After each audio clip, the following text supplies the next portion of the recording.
আজকে সকালটা একটু ভয় নিয়েই উঠেছিলাম। কেন কি? তো চলো ভিডিওটা শুরু করি। এইদিকে কলেজ যাওয়ার জন্য রেডি। তোমরা তো জানোই আমার পরীক্ষা শুরু হয়ে গেছে। আর কিছু, কিছু ভিডিও পুরনো, তাই সেগুলো আপলোড দিতে একটু দেরি হচ্ছে। এইদিকে পাউরুটিটা ব্যাগে ঢুকিয়ে আমি স্নান-টান করে একদম ভাত খেতে বসে গেছি। আর ভাতের সমস্ত একটা শর্ট ভিডিওতে দিয়েছি। সত্যি আজকের তরকারিটা অসম্ভব ছিল। মা মাঝে, মাঝে এত সুন্দর খাবার রান্না করে আমি অবাক হয়ে যাই। এই তো কলেজের জন্যে খুব তাড়াতাড়ি তাড়াহুড়ো করে বাসে উঠে গেছি। আর ওই যে দেখতো মাথাটা একদম পুরো বাস পুরো ফাঁকা। শুধু আমাদের কটা বান্ধবী ছিল। আর কি বান্ধবী বলতে ওই কলেজ বলো, স্কুলমেট বলো, ছোট্টবেলাকার। তো যাই হোক, এদিকে প্রকৃতি দেখো, আমার কথা না বাদ দিয়ে।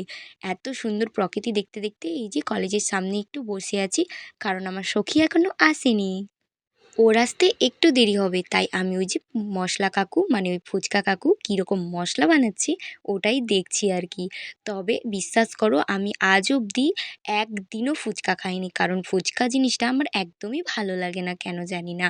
সবথেকে তো এই দেখো, আমার বান্ধবীকেই দেখো ঝগড়া লেগে গেছে পরীক্ষার জন্যে।